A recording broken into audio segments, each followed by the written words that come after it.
Bonjour à tous, salut les amis, j'espère que vous allez bien. Bienvenue sur votre chaîne de News Gaming pour cet épisode 42 qui s'annonce absolument énorme. Mais avant ça, j'aimerais profiter de cette intro pour vous remercier. Vraiment, merci à tous.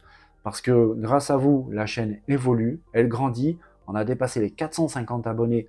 Pour moi, c'est énorme. Je ne pensais pas à ça en fait, vraiment pas. Je suis assez étonné de la tournure que prend les choses. Mais ça me fait plaisir, vraiment. Donc j'aimerais vraiment accueillir sincèrement toutes les personnes qui ont rejoint l'aventure. Merci à vous, merci pour tous les likes, merci pour les partages, merci aussi pour les commentaires. J'aime ce que je fais, j'adore partager.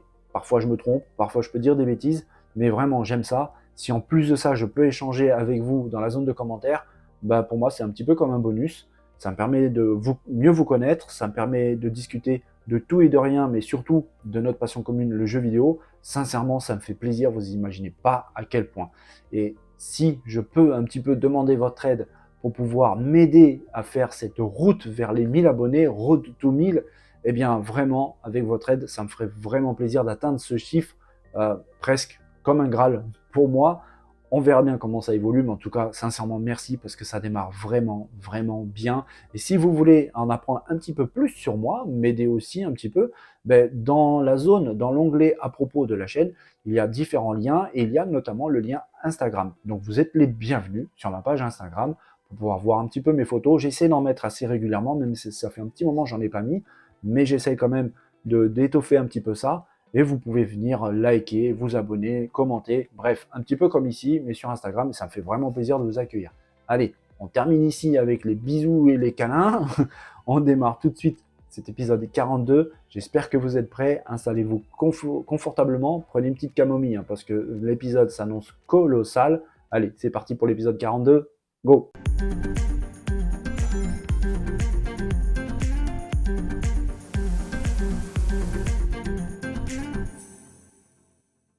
Bon les amis, on va commencer ce 42e épisode des News Gaming de façon très costaud, vraiment avec une news vraiment très importante. Je vous ai dit très régulièrement sur la chaîne que Microsoft était en train de tenter de racheter pour une somme absolument colossale de près de 70 milliards de dollars le groupe Activision Blizzard King. Je vous ai dit aussi que Sony se refusait catégoriquement à accepter que cet achat se fasse.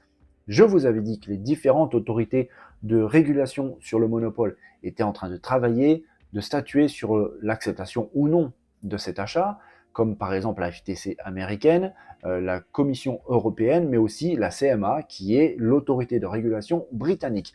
Eh bien, les Anglais ont décidé que non, non, non et non, l'achat d'Activision par Microsoft est purement et simplement refusé par la CMA, la Commission britannique sur la régulation du monopole. Ils ont dit non. Alors c'est assez curieux, tout simplement parce que au tout début, la CMA n'était pas très OK avec ça. Ça, c'est sûr. Après, ils ont commencé à changer un petit peu d'avis parce que Microsoft ont montré des choses plutôt intéressantes, notamment, par exemple, ces contrats qu'ils ont réussi à faire avec, par exemple, Nvidia, avec, par exemple, Nintendo, pour pouvoir donner à ces acteurs majeurs du gaming Call of Duty pour une période de 10 ans dans leur future machine. Par exemple, la Nintendo Switch pour le cas du constructeur japonais. Voilà, c'était quelque chose de très intéressant et important parce que ça avait commencé à changer un petit peu l'idée, la position de la CMA qui a même d'ailleurs déclaré en février que les prises de position de Sony n'étaient pas si pertinentes que ça et qu'ils ne voyaient pas vraiment de problème à ce rachat d'Activision par Microsoft car le constructeur américain avait présenté des garanties plutôt intéressantes.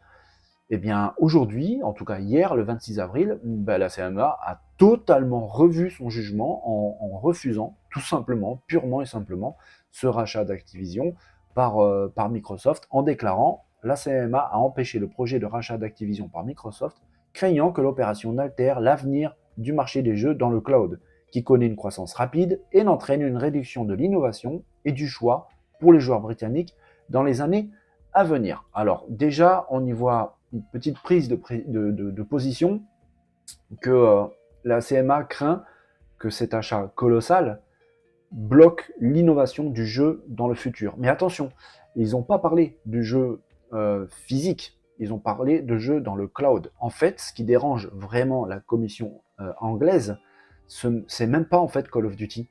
C'est pas tous les jeux issus du catalogue d'Activision Blizzard, parce que bon, ils ont Call of Duty, mais il faut pas oublier qu'ils ont par exemple aussi Overwatch, ils ont aussi World of Warcraft, des titres majeurs méga importants, des titres vendeurs de machines. Mais finalement, c'est pas ça en fait qui pose problème à la CMA, c'est bien le cloud, qui, c'est vrai, est en train de se développer à vitesse grand V. On le voit par exemple avec le Game Pass, on le voit aussi avec Netflix, qui commence vraiment, mais sûrement, à prendre position dans le jeu en streaming. Et la CMA pense que ce monopole engendré par cet achat colossal peut éventuellement bloquer le cloud. Et il continue avec quelque chose d'assez intéressant également, concernant donc ce rachat qui est refusé, je le répète. La décision finale d'empêcher l'opération intervient après que la solution proposée par Microsoft n'a pas permis de répondre efficacement aux préoccupations du secteur des jeux dans le cloud, exposé dans les conclusions provisoires de l'autorité de la concurrence et des marchés, la CMA, publiées en février. Alors voilà, ça revient un petit peu à ce que je disais au tout début. En février, il est vrai que la CMA avait commencé un petit peu à changer son idée par rapport à ce rachat, mais en fait, finalement, ils ont creusé un petit peu plus loin et ils se sont dit que c'est pas si intéressant que ça pour les joueurs. Et bon, là, ils parlent des joueurs britanniques parce que c'est la CMA, c'est l'autorité britannique. Mais voilà, ils ont tout simplement décidé de refuser ça. Alors évidemment, Microsoft et aussi Activision, par le biais de leurs présidents respectifs, ont déjà pris position, ont déjà fait des déclarations. Microsoft a fait appel. Cette histoire n'est vraiment pas finie. On est finalement qu'au début. Je pensais sincèrement que ça allait se terminer là, dans les mois suivants. Je pensais cet été, voire en fin d'année, parce que la FTC doit donner aussi son accord ou non. Et d'ailleurs, pour la petite histoire, la FTC, qui est la commission de régulation américaine, elle est catégoriquement opposée totalement à ce rachat. C'est assez curieux, parce que le Japon a donné son accord, l'Arabie Saoudite a donné son accord, le Brésil a donné son accord, d'autres pays ont donné leur accord. La FTC, qui est le marché du pays d'origine de Microsoft, qui, elle, est en train de vraiment refuser catégoriquement ce rachat, c'est assez curieux. Ils ont très certainement leurs raisons, mais le truc le plus important, c'est que si cette décision de la CMA fait office d'exemple, ça veut dire que la Commission européenne, qui était au tout début assez enclin à accepter ce rachat, elle peut très bien réviser son jugement à cause de cette décision anglaise. Cette décision anglaise peut aussi donner de la force et de l'appui au probable refus de la FTC américaine. Bref, on n'a vraiment pas fini d'en entendre parler. Microsoft a déclaré, comme je vous l'ai dit, qu'ils avaient fait appel. Ça, c'est fait. Un appel pour la régulation en Angleterre via le tribunal administratif, ça peut mettre facilement entre 8 et 9 mois. Donc oui, c'est pas fini, on n'a pas fini d'en entendre parler de ce rachat, c'est quelque chose qui nous dépasse vraiment, avec des chiffres absolument colossaux. Le président d'Activision a déclaré lui aussi qu'il allait mettre tout son poids, même personnellement, dans cette affaire pour pouvoir appuyer le rachat d'Activision donc par Microsoft Xbox. Alors on imagine très bien qu'il a des intérêts en pièces sonnantes derrière, ça c'est sûr et certain, mais il déclare quand même que c'est quand même important ce rachat, justement pour proposer une concurrence saine dans ce développement du jeu vidéo qui ne cesse de croître. Alors qui croire, qui a raison, qui a tort? En tout cas les amis, c'est clairement pas fini. Dans les prochaines semaines et les prochains mois, on n'a pas fini d'entendre parler de ce rachat. Là évidemment, Microsoft vient d'essuyer un camouflet absolument énorme. C'était presque couru que c'était accepté. Finalement non. On attend maintenant la décision de la Commission européenne. Est-ce qu'ils vont être influencés par ce que vient de décider les Anglais? Ça, on ne sait pas. Mais en tout cas, pour l'instant, ça sent plutôt mauvais pour Microsoft. Ça commence avec les Anglais, ça va basculer après sur les Européens. Et normalement, pour la fin d'année, voire début 2024, ça va être les Américains qui vont donner leur décision. Pour l'instant, c'est un peu compliqué. Waouh! Ça commence fort, ces news 42. Franchement, je m'y attendais pas du tout avec cette décision négative du rachat d'Activision par Microsoft. La décision de la CMA a surpris tout le monde. Moi, le premier, j'étais pas prêt. Alors, on va aller un peu plus calmement pour la deuxième news et on va même aller un petit peu sur la nostalgie. Si je montre ça à certaines personnes, je pense que ça va rappeler des souvenirs. Ici, flashback premier, le tout premier Flashback dans la version Mega Drive. Ça date pas d'hier, 1992, ça commence à faire pas mal de temps. Ce jeu est tout simplement encore au jour d'aujourd'hui, 2023, un de mes jeux préférés. L'ambiance, le scénario, tout est dingue dans ce jeu. C'était vraiment une pépite, ce jeu qui était édité par Delphine Software, qui était un studio de développement français hyper talentueux. Vraiment, tout m'a plu dans ce jeu, les musiques, les graphismes, les animations. C'est véritablement, encore aujourd'hui, je le répète, un de mes jeux préférés, tout simplement. Toute machine confondue, toute époque confondue. Flashback, c'est encore aujourd'hui d'énormes souvenirs. On savait que Flashback 2 était en développement, je dis bien était, parce qu'on n'avait pas de nouvelles depuis pas mal de temps. Moi, personnellement, je commence à avoir peur avec tous ces reports et annulations. Je me suis dit, lui aussi, hop, il est passé à la trappe. On ne sait jamais. Surtout que le développeur, c'est Microids, vous savez, celui qui joue beaucoup sur la nostalgie avec le développement de Goldorak. Je commençais un petit peu à me poser des questions. Et finalement, tout va bien. Microids a dévoilé pas mal de choses sur son nouveau bébé Flashback 2. Finalement, il se porte bien, le développement poursuit sa route, continue, et finalement, apparemment, ça marche vraiment plutôt pas mal. Ils ont même carrément dévoilé une très belle vidéo sur ce jeu. On y retrouve notre héros préféré du jeu, Conrad. C'est exactement le même que dans Flashback 1. Le jeu paraît vraiment très beau, sincèrement, ça paraît vraiment sympa, avec une ambiance cyberpunk, science-fiction très poussée. Un petit peu comme le 1, il y aura des environnements dans des villes futuristes, mais aussi en forêt, comme dans le 1. Beaucoup de souvenirs, ça va rappeler à pas mal de personnes ce volume 2 de Flashback, qui apparemment est carrément une suite. Le jeu donc est toujours en développement, ça se passe plutôt bien. Microids a même dévoilé une date, ils ont carrément dit que le jeu devrait arriver au mois de novembre prochain. Et pour ceux qui auraient envie de s'essayer à ce monument du jeu, on le voit ici, en novembre 2023, le jeu arrivera sur PC, PS4, PS5, sur Xbox One, sur la X et la S, mais aussi sur Nintendo Switch. Et chose plutôt intéressante et assez alléchante pour les collectionneurs, vous avez ici la version collector de Flashback 2, avec le jeu bien évidemment complet. Pour la version PS4, il y aura même le jeu original Flashback 1 en version digitale. Vous avez le steelbook exclusif à la version collector, un écusson, des planches de stickers, la bande originale du jeu en version numérique, 3 lithographies sur le jeu et la pièce maîtresse, une belle figurine, je trouve qu'elle est plutôt pas mal, figurine du héros Conrad qui mesure à peu près 20 cm. Et on remarque quelque chose d'assez intéressant sur cette figurine, le sol est de façon pixel, mais aussi le pied, la jambe droite du héros, de la statuette, est traité de manière pixelisée. Ces pixels commencent à disparaître montant en haut du corps. On y voit à l'endroit de la taille du personnage, de la figurine, que les pixels disparaissent pour laisser place à un corps plus normal. Donc on voit ici un petit peu la transition de Flashback 1 pixelisé, parce qu'il s'agit d'un jeu quand même qui date de la Super Nintendo, de la Mega Drive, vers un Conrad beaucoup plus propre, qui montre bien l'évolution vers le Flashback 2 avec les nouvelles générations de nos machines actuelles. Bref, ça s'annonce vraiment pas mal. On donne rendez-vous à Flashback 2 au mois de novembre prochain, c'est pas si loin que ça. Moi, sincèrement, j'ai hâte parce que vraiment, ça, c'est vraiment un monument du jeu vidéo. Flashback 1, si vous l'avez pas fait, foncez, vous n'allez pas le regretter. Le 12 mai approche à grande vitesse, les amis, et le 12 mai, il y a Zelda Tears of the Kingdom qui sort, qui va débouler un petit peu partout parce que c'est une sortie mondiale. Ce jeu s'annonce absolument énorme. Je ne parle pas que du scénario et de l'histoire, je ne parle pas que de la map qui s'annonce véritablement colossale, je parle aussi de ses possibilités offertes par un nouveau gameplay vraiment novateur qui va un petit peu changer notre perception du jeu d'aventure et surtout du monde du jeu de Zelda en lui-même. Ça va changer énormément de choses. Je sens arriver ici un futur GOTY, comme on dit, le jeu de l'année. Je pense que Nintendo tient ici une véritable pépite, un monstre qui va tout rafler, qui va tout chambouler sur son passage.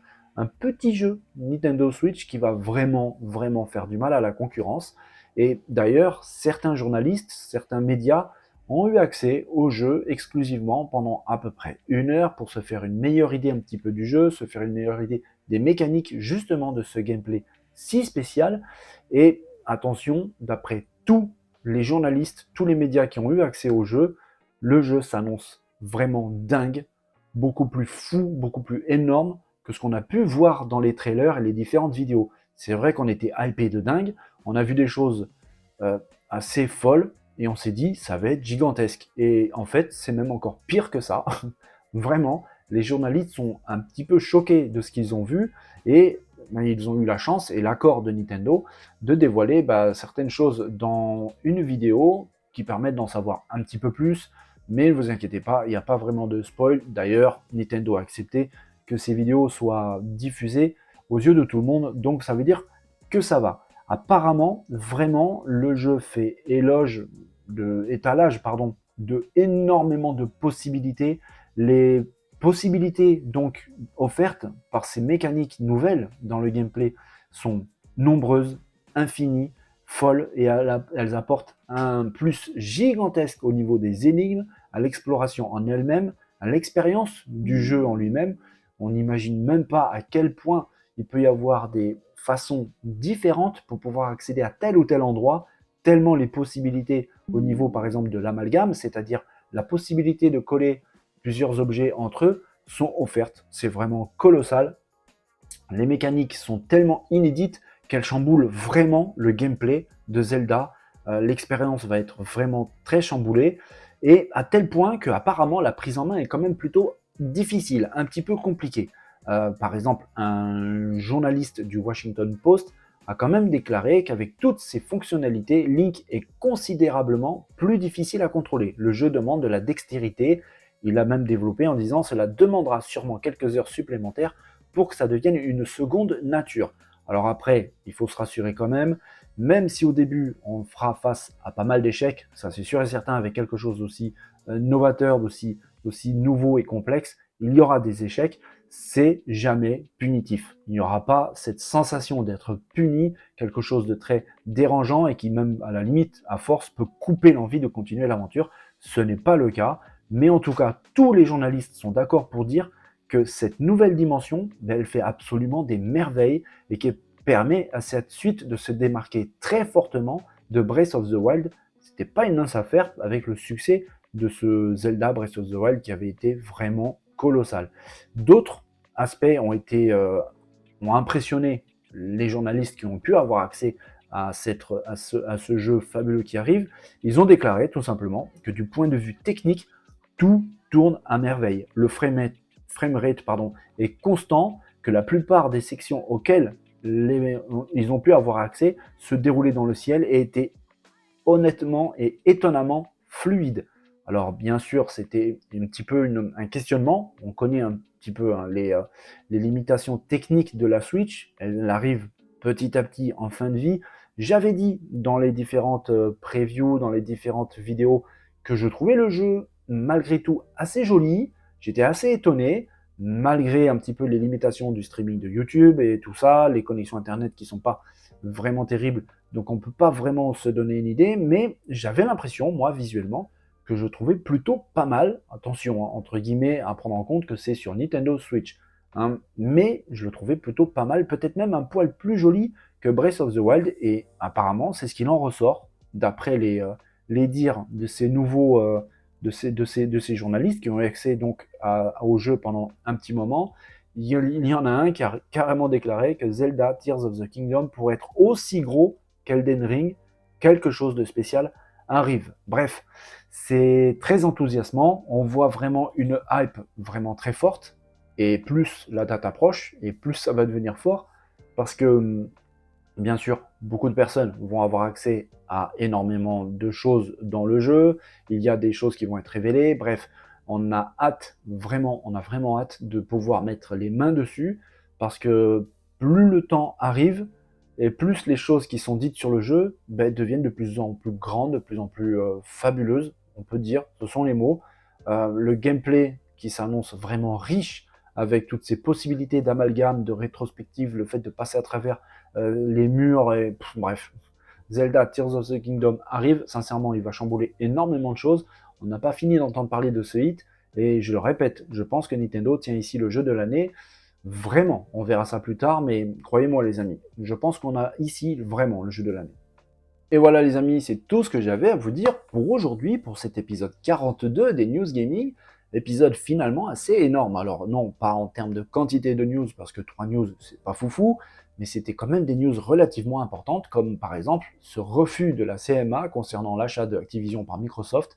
Sincèrement, je m'y attendais pas, et quand on regarde sur Internet, il n'y a pas beaucoup de monde qui avait prédit un petit peu que ça allait se passer comme ça. Cette espèce de retournement de situation à la manière un petit peu d'un film à suspense, sincèrement, ça promet parce que vraiment, c'est loin d'être terminé. Ce Flashback 2, finalement, qui continue son développement et qui arrive en novembre prochain, je sais pas vous, mais moi personnellement, je l'attends vraiment de pied ferme parce que le 1, je le répète, il est là-dedans et je pense qu'il n'en sortira jamais. Ces nouvelles révélations sur Zelda Tears of the Kingdom qui s'annoncent encore plus colossales et dingues qu'on aurait pu même l'imaginer en voyant les vidéos de Nintendo. Ça s'annonce vraiment fou. Le 12 mai prochain approche et on pourra enfin le prendre en main et se donner un petit peu plein d'étoiles aux yeux, un petit peu comme ces journalistes américains. Je pense que ça va faire énormément de bruit. Et puis, vous inquiétez pas, les news, elles continuent d'arriver. L'actu va devenir complètement dingue. J'en trépigne un petit peu d'impatience parce que l'excitation, la tension commence réellement à monter avec les conférences qui arrivent. On sait déjà que celle de Sony, normalement, courant mai, fin mai, elle devrait avoir lieu. Et puis, ça va ouvrir le bal sur une espèce de feu d'artifice de conférences et de showcase les uns derrière les autres. On va en prendre plein les yeux. Et on va pas dire le contraire. On va vraiment kiffer ça. Bref, les amis, je vous laisse tranquille. J'espère que vous avez aimé la vidéo. Si c'est le cas, vous connaissez la musique, les pouces, les likes, abonnez-vous. Surtout, dans la zone de commentaires, on peut échanger de plein de choses. Ça me fait vraiment plaisir de vous accueillir et de discuter avec vous avec les commentaires. Cette fois-ci, vraiment, je vous laisse tranquille. Portez-vous bien, prenez soin de vous, passez une très très belle et bonne journée. À demain pour une nouvel épisode des News Gaming. Allez, bye bye.